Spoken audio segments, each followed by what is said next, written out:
Good morning. Today is starting of building the barn. It's been a long time coming. I've got the Walker Foundation guys here. We're going to be digging trench footings. We decided on the barn, we're going to leave about a 12-inch. We're going to do a 2-foot wall, 1 foot buried down below and 1 foot above grade. So then when I hose out the barn, just treat it. I don't have the wood going right down like you would on a pole barn, the wood or the metal. So this is going to be an insulated panel wall system that we're doing that's extremely efficient, and I'm going to continue, since the walls are so efficient, had them bring a bunch of foam.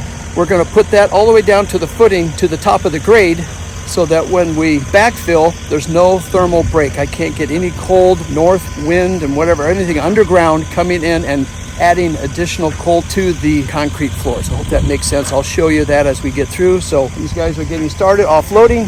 I'm excited, so let's start building a barn.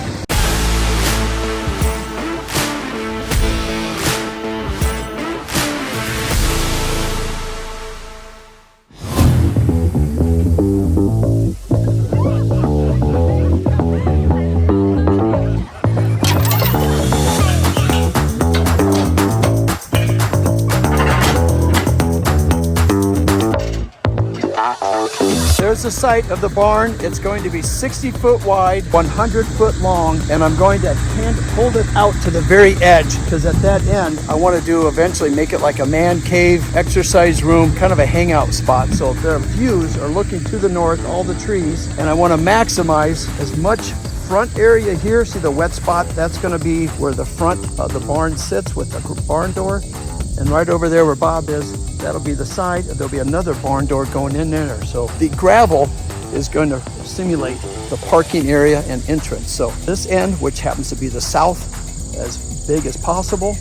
And then this end here is west, will be the front. And that where approach would be the front entrance. I need that as large as possible. So I'm not worried about the back because those are the views that I want to take advantage of to make it feel like a living space. This is exciting. Okay, that little flag there represents farthest back corner. And you can see, I don't know if you can pick up on it, but I'm going downhill. I'm going to then add another retaining wall out here a little bit because I have a covered patio. Instead of just doing individual columns, it's actually better to tie them all in and back into the main foundation. It'll do double duty. It'll be a place where the columns sit right on here. Then I'll be able to pour a patio that'll be elevated instead of spending money on a deck. Concrete's cheaper than building decks. Then a foundation wall is a lot cheaper than building it out of stone or keystone, what have you. So I've learned that lesson. I think it looks better. I can put brick on it. I can paint it. I can stucco it. So it'll be a good looking retaining wall when it's all done. And I've already got the slope, and you can see the hill here. All the water will run down, catch that valley, and then the building will start right about here. So behind the barn, there's only a couple of windows, and I'm not concerned about this. There's a neighbor. I want everything looking back towards my house and these views this way. I'm lucky. The trees will grow back, so I don't have to sit there and look at Flair.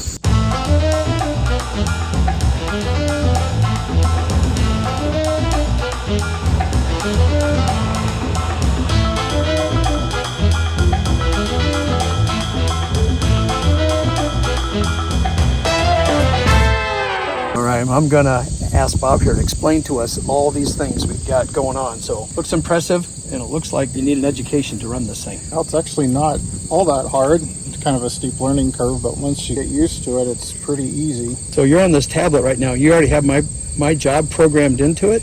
Yes. Bob's looking for the plan. If it's not in there, this is a very simple design, right? Because it's 60 by 100. So. Right. Here we have your plan on the tablet. What I do is this robot head on the tripod, it's looking at this, we call it a prism or a target.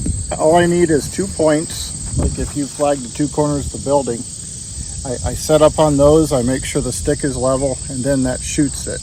And as I move to the next one, it measures how far I went, and it compares it to what it shoots. So you're getting exactly 60 feet. Are we doing elevations too at this time? It can do elevations, but that's not what I'm worried about. What I'm doing right now is I'm making sure the building is square and we have our 4 corners. Once I have my 2 points, then I can go to the other points on the plan and I can just set my stick down and that thing follows the target.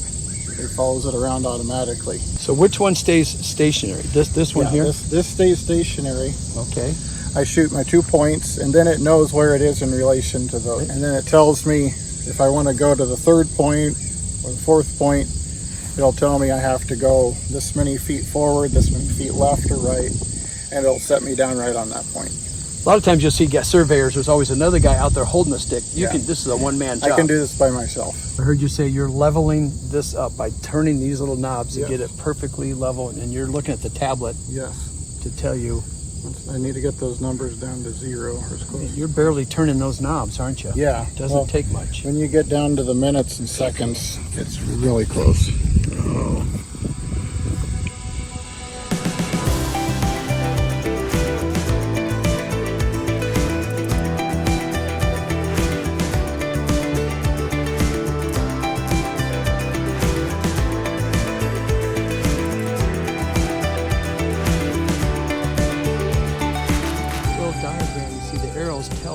Tells Bob which way he needs to move this stake. It's like a 1/16 of an inch. This one right now is saying another eighth of an inch. So it's right on the exact point. How the heck did you guys do this back in the old days before this was done? This just with string lines, right? Yep. And math and a calculator. See, now we're right on. You nailed it. I heard it. I told you. Does it kick out like a candy bar or anything for a reward? No? Not till later. Later. All right. Ice cream. So we laid these flags out last night, or 2 nights ago, and then in the middle of all that, it started downpouring, raining. Can't catch a break. Bob's over here right now checking all the flags that we put in, because we did it with a tape measure, and so far we've been pretty close, but we're not within a 1/16 or a quarter, and that's where Bob is tightening everything up to get the building perfectly square and the dimensions exactly 100 feet by 60 feet. So that flag right there is the outside edge. I'm gonna create like a stoop, so I'll have a patio that runs around behind the barn, which is on the end, the man cave side, where all the views are, looking that way. And then I'll have a column on it, and then I'll have a tall, like I said, a foundation wall. I just wanted to show you the grade, so I'll have to backfill this with dirt and sand, what have you. This will be really nice. So it'll get a sense as if I'm coming out on a patio deck with a railing overlooking. That could be my neighbor. He's a pilot. He's always buzzing me. That does look like his airplane. So I wanted you to see kind of what it looks like and what it takes to kind of lay things out. You really have to have a vision and kind of get a sense for elevations, because you don't want to come back and start cutting out concrete. So this isn't very complicated. So it's a very simple plan, but you're just going to make sure that you're not missing anything, because a couple of inches makes a big deal. All right, what I'm looking for is the size of the front entrance. These are all the framing dimensions. We have a structural engineer on the building, and then we have a structural engineer designing the foundation.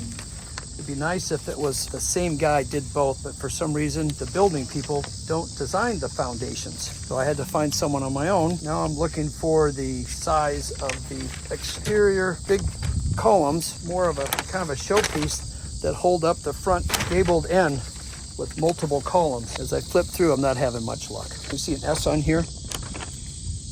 S stands for structural. So these are all structural pages. This thing doesn't even have an elevation on it. But typically, an engineer can override a city inspector. An inspector will challenge or make notes with an engineer, because city inspectors are not engineers. So a little FYI.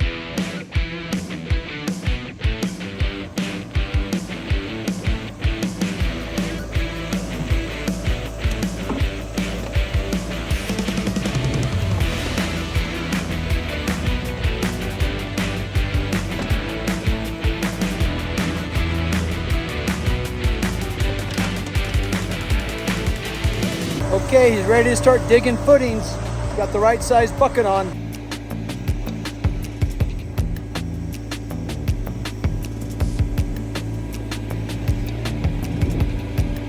It's official. There's the first scoop of dirt for the barn.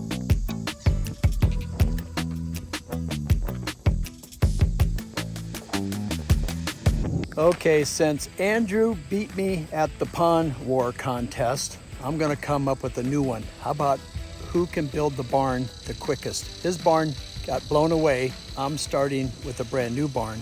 So let's see who can get their barn up quicker. I got a little head start because we started digging footings yesterday. This could be interesting. His has been on order. It could show up at any day and it goes up quick. So my barn's more like building a house. Why not have a little barn war versus pond wars? Let's get things started.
All right, we're here doing the groundwork for the Radon. That's a new code that they submitted here not too long ago because this has potential for a living space, which they're saying I can't live in this thing because it's a barn. If I build it and live in it, then I can't build a house. But because I'm building a barn not to live in, I have to build a house.